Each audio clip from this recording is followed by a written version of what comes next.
Chacun de nous possède un phénotype langagier spécifique qui lui est propre, c'est-à-dire une manifestation particulière du langage, une manière de s'exprimer particulière.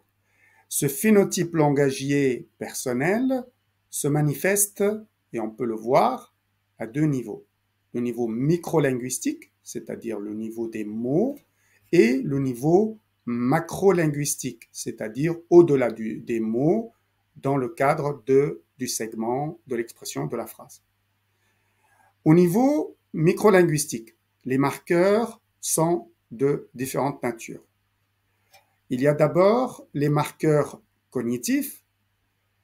Les marqueurs cognitifs désignent les mots qui expriment la pensée, qu'elle soit organisée ou désorganisée.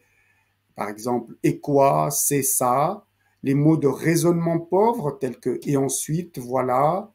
Les mots de causalité faible ou absente parce que, sans raison. Les mots de conjonction aléatoire tels que donc que. Vous avez également des marqueurs émotionnels tels que les mots intensifs, très, les mots expressifs, vraiment, les mots négatifs, les moches, nuls, etc. Les mots dépréciatifs, nuls ou autres. Il existe également des mots relatifs aux entrées sensorielles.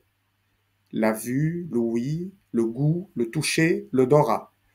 Des mots relatifs aux détails somatosensoriels. Les tympans, par exemple. Des détails sensoriels, des détails perceptifs. Par exemple, ça sentait le brûler est une phrase qui relève de phénotype sensoriel. Il existe enfin des mots qui relèvent du temporel et ce sont les mots qui expriment le présent. Par exemple, le présent pour raconter le passé, alors qu'on devrait utiliser le présent pour raconter le présent. Des mots de focalisation temporelle, où on se focalise sur quelque chose à ce moment-là, à cet instant précis. Des mots qui expriment la perturbation temporelle, et puis après, alors qu'il n'y a pas de chronologie, ou une chronologie perturbée. Et enfin, il y a les mots indiciels, qui sont tous les autres. Ce sont les mots qui indiquent la position de l'énonciateur. Ce sont les mots des pronoms personnels, les mots qui indiquent le positionnement spatial ici, maintenant. Ce sont des mots qui indiquent la focalisation énonciative, tels que moi, je suis, etc. Donc, tout cela fait partie des marqueurs au niveau micro-linguistique du phénotype langagier. Mais il y a, d'un autre côté, les marqueurs au niveau macro-linguistique, c'est-à-dire au-delà du niveau du mot, au niveau de la phrase essentiellement. Là, on a différents marqueurs, par exemple, des marqueurs conditionnels, tels que les formulations linguistiques impliquant une condition de type si, je, des marqueurs de temps conditionnel, je pourrais, je devrais, je ne vous dérangerai pas, il ne dérangerait pas, des marqueurs injonctionnels. Les marqueurs injonctionnels désignent les formulations impliquant le devoir ou l'obligation de type il faut, il faudrait, je dois, je devrais, et ce type d'injonction. Les formulations négationnelles sont des types de type négatif, non, je, ne pas, ne plus, jamais, aucun.